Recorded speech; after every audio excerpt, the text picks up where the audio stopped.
Hello friends, कैसे हैं आप। उम्मीद करता हूँ बढ़िया होंगे। आज की वीडियो की शीर्षक जो है वो अभी बताऊंगा मैं आपके साथ। लेकिन सबसे पहले देखिएगा, एक हमारे मित्र हैं वो जो टेक्निकल एनालिसिस्ट हैं, और उनसे जो है आज बात हो रही थी, तो वो मार्केट के बारे में कुछ ऐसी बात बोली उन्होंने, मतलब मजाक में बोली, लेकिन मजाक में वास्तव में आज के जो ट्रेड्स हो रहे हैं उस तरीके को जो है सही बयां करते हैं।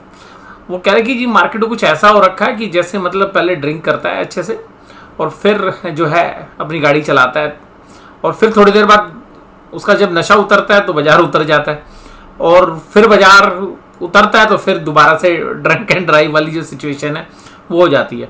तो वो सीधी सी बात वो कहते हैं कि जी बाजार अभी ड्रिंक करता है मूड में, एक बार चलता है, थोड़ी देर भूल जाता है भैया, उसके नशा उतरता है और बाजार नीचे आ जाता है। तो उनकी बात में हालांकि कुछ लगा आज हमें भी कि कुछ बाजार इंट्राडे बेसिस पे ऐसा ही कर रहा है। अचानक एकदम 10-20 पॉइंट गिर जाता है, फिर बाजार को याद आता है मुझे तो गिरना नहीं था, फिर वो चलता है, और फिर थोड़ी देर बाद बाजार गिरता है, फिर थोड़ी देर बाद चलता है। हालांकि निफ्टी अभी एक कंसोलिडेशन के दौर में, और अक्सर कंसोलिडेशन के दौर में ऐसा ही होता है बाजार। बट एक लाइटर नोट पर वो चर्चा मैंने आपके साथ की, बाजार की परिस्थिति कुछ कुछ वैसी ही है जैसा उन्होंने आज कहा। तो यहाँ पर निफ्टी के अंदर की ये तो आज की बेसिक चर्चा थी। तो पियो और चलो, तो आज का बाजार कुछ ऐसा ही है, पियो और चलो। तो उसके बाद हमने कल क्या बात की थी, देखिएगा मेरा तो आउटलुक जो है आपको पता ही है, बैंक निफ्टी के अंदर एक वीकनेस का संकेत था हमारे को, और बैंक निफ्टी शायद अभी साइडवेज ही रहे। और हालांकि देखिए थोड़ा सा ना बैंक निफ्टी ना थोड़ा सा सरप्राइज करेगा। देखिएगा मैं बैंक निफ्टी के चार्ट पे आता हूँ। बैंक निफ्टी का जो डेली चार्ट है, आप 6 कैंडल्स देखिए। जब ये 4 कैंडल बनी, उसके बाद फिर ग्रीन कैंडल बनी, तो ये 4 कैंडल 1 2 3 4, अभी इन 4 कैंडल के बाद जनरली बाजार गिरना चाहिए था, यानी कि बाजार ने मतलब तैयारी कर ली थी, लेकिन बाजार ने फिर पी ली, फिर बाजार चल दिया, फिर बाजार नीचे आ गया। इसे कंसोलिडेशन कहते हैं, और एक जबरदस्त कंसोलिडेशन। 7 कैंडल है। अब ये 1-2 दिन और चलेगा या किधर जाएगा। अब मैं ये कहता हूँ कि कंसोलिडेशन बाजार ने किस तरीके से किया है। बाजार ने, मुझे ऐसा लगता है कि बाजार ने कंसोलिडेशन यूएसए के लिए किया है। यूएसए के अंदर आज रेट ऑफ इंटरेस्ट डिसाइड होने हैं, रेट ऑफ इंटरेस्ट डिसाइड होने, और फेडरल रिजर्व की मीटिंग है। तो आज रात के 12-12:30 बजे तक शायद वो डिसीजन आ जाए, और वहाँ पर बाजार फिर कैसे रिएक्ट करेंगे। तो हमारे बाजार उसी की तैयारी कर रहे हैं, यानी कि बैंक निफ्टी में जो हम बात कर रहे थे कि कंसोलिडेशन, अब हमारे बाजार यूएस के बाजारों को फॉलो करने की कोशिश करेंगे। तो अगर यूएस के बाजार डाउन होते हैं तो हमारे बाजार भी नीचे की तरफ आ सकते हैं। यूएस के बाजार ऊपर की तरफ जाएंगे तो हमने एक अच्छा कंसोलिडेशन किया है, स्पेशली निफ्टी बैंक में, तो वो उधर की तरफ जाने के लिए तैयार है। लेकिन निफ्टी बैंक के अंदर बात क्या है कि साइकोलॉजिकली अगर हम देखें तो मोस्टली जो रिटेल इन्वेस्टर्स है वो बहुत बड़ी तेजी में है, और इंस्टीट्यूशंस धीरे धीरे करके सेल करना शुरू कर दिया। आज एफआईआईज तो देखिएगा बायर थे, लेकिन डीआईआईज आज सेलर थे। तो जो हमारे चाचा जी हैं, चाचा जी ने आज फिर माल बेचा, और इसके साथ साथ आज एफआईआईज ने भी अपनी एक पोजीशन जो स्टॉक फ्यूचर्स और इंडेक्स फ्यूचर्स के अंदर थोड़ी सी हल्की कर ली, यानी कि शॉर्ट्स की पोजीशंस बिल्डअप किए। तो ये थोड़ा सा जो है डेटा पॉइंट्स के हिसाब से थोड़ी सी कमजोरी दिखा रहा है। इसके अलावा जो निफ्टी बैंक के अंदर भी जो पुट राइटर थे वो आज बैकफुट पे थे, कुछ अनवाइंडिंग हुई है, तो उससे भी संकेत थोड़े से नेगेटिव है। और निफ्टी में हालांकि जो 18,000 तोड़ने के बाद 18,200 तक मैं आपको बोल ही रहा था कि भाई यहाँ हर्डल है अभी। अब ये भी एक तरीके से एक तरफा जो है बाजार चल के आया, डब्लू पैटर्न है। अभी डब्लू पैटर्न आगे ब्रेकआउट करके ऊपर जाता है या नीचे जाता है। अब ये देखिएगा यूएसए पे छोड़ दो, तो हम अब यूएसए पे छोड़ रहे हैं बाजार, क्योंकि बाजार में जो इंडेक्स है वो यूएसए के हिसाब से रिएक्ट करने की तैयारी कर सकता है। और अगर यूएसए के बाजार पॉजिटिव लेंगे तो देखिएगा निफ्टी तो वैसे ही आउट परफॉर्म किया पूरी वर्ल्ड मार्केट में, तो ये एक बेताब है कि भाई मैं भी आउट परफॉर्म कर दूंगा।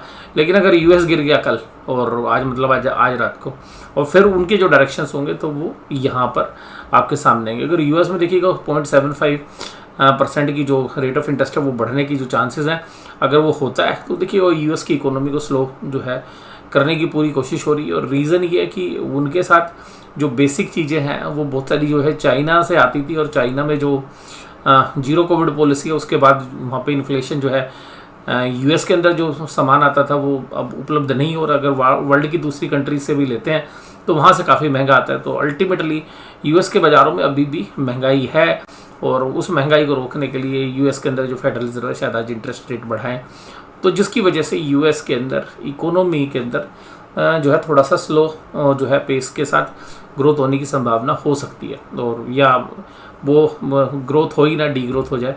तो रिसेशन वाली जो सिचुएशंस हैं वो जो अर्थशास्त्री हैं वो मान के चल रहे हैं, लेकिन बाजार देखिएगा थोड़ा सा अलग तरीके से रिएक्ट करते हैं, और कभी ज़्यादा रिएक्ट करते हैं, मतलब ख़राब थोड़ा होता तो ज़्यादा ख़राब दिखाते हैं, अच्छा हो तो ज़्यादा अच्छा दिखाते हैं।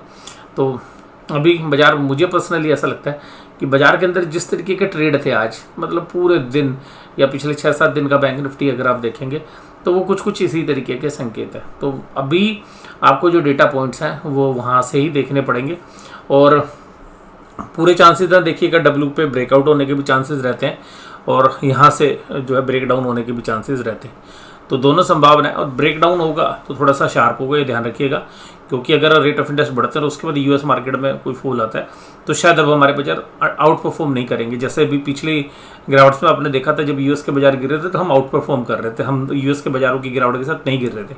बट शायद मुझे लगता है कि अब यूएस के बाजारों के साथ जो है हम रिएक्ट करेंगे, या जिस तरीके से जो इंटरनेशनल मार्केट्स हैं उनके साथ रिएक्ट करेंगे। तो जो डीकपलिंग थी वो शायद अभी आपको ना देखने के लिए मिले, और यहाँ पर आप जो है इसमें गौर फरमाइएगा, और इसी तरीके से पोजीशंस भी बड़े प्लेयर्स की हैं। और देखिएगा रिजल्ट हमारे यहाँ पे मिड कैप कंपनीज में तो अच्छे आ नहीं रहे, मैन्युफैक्चरिंग वगैरह में सब के मार्जिन्स जो है रिड्यूस हो रहे हैं। मैं बहुत सारी रिजल्ट्स जो है देखता हूँ, और उनमें मैं एक ही चीज़ देख रहा हूँ, भाई ऑपरेटिंग मार्जिन्स में क्या हो रहा है, ग्रोस प्रॉफिट मार्जिन्स में क्या हो रहा है, नेट प्रॉफिट मार्जिन्स में क्या हो रहा है। और बाजार कभी कभी अब जैसे इंडेक्स के जो शेयर्स हैं उनको उसी फ्लो में चला देता है जिस फ्लो में बाजार को चलाना है, लेकिन होता क्या है 1-2 दिन बाद जो है बाजार उतार देता है। जैसे आज भारतीय एयरटेल का शेयर उतार दिया, और निफ्टी आज 18,000 के पास जो बंद हुआ है। और अब यहाँ पे ध्यान रखिएगा, अगर अब फॉल आता है बड़ा शार्प फॉल आने की संभावना है, और अगर तेजी आती है तो भी देखिएगा बाजार कंसोलिडेट करके गया है, मंदी करने वालों के स्टॉप लॉस कटते हुए नजर आएंगे अगर ऐसा हुआ तो। अब जो है बाजार को फंडामेंटल बेसिस पे देखें तो वीकनेस के संकेत बनते हैं, और देखिएगा बाजार में जब कभी एक तेजी होती है बढ़िया वाली तो उसमें खास बात होती है कि बाजार पहले नीचे जाता है, और नीचे जाके एक बॉटम बनाता है, और जहाँ पर सारी दुनिया ओवरसोल्ड होती है, पूरा बाजार ओवरसोल्ड होता है, और उस सिचुएशन के बाद बाजार अच्छा जो है मूव करता है। तो वो शायद सिचुएशन अभी नहीं है, जिसकी वजह से हमें ये लग रहा है कि बाजार अभी भी या तो 1-2 दिन और कंसोलिडेशन में जाए, या जो है जिस तरीके से इंटरनेशनल मार्केट चल रहा है उनके हिसाब से रिएक्ट करें। क्योंकि मैं आज आपके साथ जो अब बात करने जा रहा हूँ वो ध्यान से सुनिएगा। आप लोग को ये बात पता है कि कल हमारे यहाँ पे मॉनेटरी पॉलिसी कमेटी की मीटिंग है, और उन्होंने भी रेट ऑफ इंटरेस्ट डिसाइड करना है। आपको पता है कि ये इमरजेंसी मीटिंग क्यों आई? ये तो शेड्यूल तो थी नहीं, ये क्यों आई है? मैं आज इसका आपके साथ चर्चा करूँगा। और आप लोग सोच रहे थे कि सर आप क्यों इस तरीके से कह रहे थे कि जी बाजार ऊपरी लेवल पर नहीं टिकेगा, और अभी भी देखिएगा मुझे चांसेस कम ही लग रहे हैं टिकने के। टेक्निकल पैरामीटर्स में हालांकि कंसोलिडेशन के बाद या तो ब्रेकआउट होता है, ब्रेक डाउन होता है, लेकिन मुझे चांसेस क्यों लग रहे हैं मैं आपको बताता हूँ। सबसे पहली बात देखिएगा, घबराहट कहाँ है? घबराहट है आरबीआई के फ्रंट पे। घबराहट आरबीआई की देखी जा सकती है। आज फेडरल रिजर्व ने रेट ऑफ इंटरेस्ट डिसाइड करना है, अगर उन्होंने 75 पैसे बढ़ा दिए, कल आप देखेंगे आरबीआई 50 पैसे बढ़ा देगा तुरंत, और हो सकता है कि आरबीआई इस बार सरप्राइज कर दे, 0.75 भी बढ़ा दे। आप कहेंगे कि सर ये एमपीसी की मीटिंग इमरजेंसी में लाई, इसका कारण बताओ। इसका कारण मैं बताता हूँ आपको। देखिएगा जो मीटिंग आज होगी फेडरल रिजर्व की, अगर उन्होंने रेट ऑफ इंटरेस्ट बढ़ाया तो इनको कल रेट बढ़ाना ही बढ़ाना है, आरबीआई ने बढ़ाना ही बढ़ाना है। और नहीं बढ़ाया उसकी संभावना बहुत कम है, तो ये भी नहीं बढ़ाएंगे। रीजन बड़ा सिंपल है कि इंडिया के अंदर पिछले 1 से 1.5 महीने में हो क्या रहा है। ये यहां से शिफ्टिंग करिए आप चलिए करेंसी पे। बाजार चल रहा है करेंसी पे। आरबीआई को इंडिया की इकोनॉमी की चिंता इसलिए है कि जैसे ही federal reserve rate of interest बढ़ाएगा तो एक हाई प्रोबेबिलिटी बनती है कि डॉलर इंडेक्स जो अपने अभी इमीडिएट हाइज थे पिछले महीने के, उन हाइज को जाके टच कर दे या उन हाई को तोड़ दे। अब जैसे वो हाई टूटेंगे तो जैसे डॉलर इंडेक्स मजबूत होगा हमारी करेंसी पे दबाव आएगा, वर्ल्ड की सारी करेंसी पे दबाव आएगा। और हमारी करेंसी पिछले महीने में दबाव झेल रही थी, हम 80 रुपए के हिसाब से डॉलर पे रोकने की पूरी कोशिश हमने की, लेकिन जैसे ही 80 टूटा, ब्रेकआउट हुआ और तकरीबन 3 रुपये के आसपास जो है डॉलर का भाव बढ़ गया। अब जब 3 रुपये 83 रुपये का और 82 रुपये 50 पैसे के बीच में जब डॉलर चला तो RBI की आँख खुल गई। अब RBI को पता है कि भाई अगर फेडरल रिजर्व कल रेट बढ़ाएगा और डॉलर इंडेक्स मजबूत हो गया, हमारी करेंसी तो सुहा हो जाएगी, और कल जब 9 बजे करेंसी मार्केट खुलेगी तो उस समय पर आपको एक्शन तो लेना पड़ेगा। तो आपने पहले मीटिंग बता दिया, मीटिंग से ये है भाई फेडरल रिजर्व का बढ़ेगा तो हमारा भी बढ़ेगा। और उससे क्या होगा कि अगर हम रेट ऑफ इंटरेस्ट को बढ़ा देते हैं तो जो हमारे यहाँ से आउटफ्लो की संभावना, क्योंकि यूएस में रेट ऑफ इंटरेस्ट है ज़्यादा, तो ये यहाँ पे लोग पैसा क्यों डालेंगे, यूएस में जाके जमा करेंगे और करेंसी रिस्क क्यों लेंगे। तो हमारी गवर्नमेंट को पता है कि जो बॉन्ड मार्केट है या जो बाकी इन्फ्लोज है फॉरेन करेंसीज के, उन पर एक नेगेटिव इंपैक्ट पड़ता है अगर रेट ऑफ इंटरेस्ट नीचे की तरफ रहेंगे। तो जैसे ही यूएस के रेट ऑफ इंटरेस्ट बढ़ेंगे वैसे ही हमें बढ़ाने पड़ेंगे, जिससे कि फॉरेन करेंसी के इन्फ्लोज हमारी कंट्री में कम ना हो। और RBI डरा क्यों है, क्योंकि RBI ने पिछले 1-1.5 महीने में ओपन मार्केट ऑपरेशंस के माध्यम से, ओपन मार्केट ऑपरेशंस का मतलब है कि RBI खुले में आ जाता है करेंसी मार्केट में, भाई मैं देता हूँ सप्लाई जिसको चाहिए। तो जब अपनी करेंसी को कमज़ोर होने से रोकने के लिए RBI पिछले महीने बहुत अच्छी सप्लाई दे चुका है, जिसकी वजह से जो फाइनेंशियल्स हैं इंक्लूडिंग द बैंकिंग और NBFC स्पेस, ये पूरा लगा लीजिएगा, इसमें इंश्योरेंस भी लगा ली, पूरा BFSI लगा लीजिएगा, तो ये पूरा स्पेस जो है ये प्रॉब्लम में आ जाएगा अगर हमारे यहाँ पर रेट ऑफ इंटरेस्ट बढ़ते हैं। और उस रेट ऑफ इंटरेस्ट की वजह से हमारी फॉरेन करेंसी पर अगर किसी भी तरीके का प्रेशर आता है तो वो एक चैलेंजेस है। अब देखिएगा यहाँ पे चैलेंजेस क्यों है, क्योंकि जो हमारे बैंक्स हैं इनको अपनी कैपिटल एडिक्वेसी के लिए परपेचुअल बॉन्ड्स जो हैं ये बाहर से लेते हैं। अब वो जो इंडिया से बाहर लेते हैं तो वहाँ से पैसा मिलना इनको बड़ा मुश्किल हो रहा है। अगर वो यहाँ पे नई इक्विटी कैपिटल रेज करते हैं तो इक्विटी डाइल्यूट हो जाती है। तो कैपिटल एडिक्वेसी रेशियो मेंटेन करने के लिए जो है कैपिटल रेज करनी पड़ती है बाहर से। और यही रीज़न है, आपने देखा कि मैंने आपको जब IDFC फर्स्ट बैंक के रिजल्ट एनालिसिस किए थे तब मैंने आपको बताया भी थे भाई IDFC फर्स्ट बैंक की कैपिटल एडिक्वेसी रेशियो में चैलेंजेस हैं। और अभी मैं कल बोर्ड मीटिंग की अनाउंसमेंट देख रहा था IDFC फर्स्ट बैंक की, तो उन्होंने कैपिटल रेज करने के लिए बोर्ड मीटिंग बुलाई है। तो वही अब उनके साथ में जो चैलेंज है, IDFC फर्स्ट बैंक की कैपिटल ऑलरेडी बहुत बड़ी है, अब और अगर इक्विटी से लाएंगे तो वो डाइल्यूशन हो जाएगा और ज़्यादा, मतलब इक्विटी का साइज जितना बड़ा होता जाएगा उतना भाई चैलेंज हो जाता है शेयर प्राइस चलने में। जितनी बड़ी इक्विटी, नंबर ऑफ शेयर्स बहुत ज़्यादा हो जाते हैं तो शेयर प्राइस चलना बड़ा भारी हो जाता है काम। तो एक रीज़न ये है। अब अगर परपेचुअल बॉन्ड्स लोगे तो परपेचुअल बॉन्ड्स आपको महंगे रेट पे मिल रहे हैं अभी, जो रेट ऑफ इंटरेस्ट जो डिसाइड कर रहे हो आप। तो ये चैलेंजेस जो हैं ये बाज़ार के अंदर रेट ऑफ इंटरेस्ट से लिंक्ड हैं, जो कि करेंसी मार्केट से चलते हैं। तो ये जो ओवरहैंग है अभी जो हमारे लिए है वो इसलिए मैंने आपको बोला कि भाई यूएस की मार्केट में जो इम्पैक्ट होगा उसके हिसाब से हम इम्पैक्ट करने की पोजीशन में। और बाजार ये पिछले 6-7 दिन से जो कंसोलिडेशन कर रहा है स्पेशली बैंक निफ्टी, वो इसीलिए कर रहा है कि भाई मैं आगे जाऊं या पीछे जाऊं। आगे जाऊंगा तो तब भाई जब मेरे लिए सारी चीज़ें रास्ते खुलें और मेरे सामने जो हर्डल्स हैं उन हर्डल्स को मुझे अगर फेस करना है, वो चाहे करेंसी के फ्रंट पे हैं या वो रेट ऑफ इंटरेस्ट के फ्रंट पे हैं। हालांकि शॉर्ट टर्म में तो आप क्या कहोगे कि जो लोन बांट रहे हैं उसमें नेट इंटरेस्ट मार्जिन बढ़ेगा, लेकिन अगर हायर रेट ऑफ इंटरेस्ट लंबे समय तक रहोगे तो आप लोन दोगे किसको, भाई लोन लेने वाला पीछे हट जाएगा, बैकफुट पे चला जाएगा। तो जो लोन ग्रोथ है वो चैलेंजेस आ जाती है। आप नेट इंटरेस्ट मार्जिन तो अच्छा रख लोगे लेकिन अपनी लोन ग्रोथ जो है मेंटेन नहीं करोगे। और इसके साथ साथ क्या होता है कि जब रेट ऑफ इंटरेस्ट बढ़ते हैं तो जिन लोगों की पेइंग कैपेसिटी है वो तो पे कर देंगे, और जिन लोगों को और लोन चाहिए था वो लोन तो लेंगे नहीं, और उनको लगेगा यार अभी अपना पुराना लोन ही रीपे करने में दिक्कत हो रही है और अभी हमें लोन नहीं चाहिए, तो वो बैंकों के भी डिफ़ॉल्ट करना ही शुरू कर देते हैं।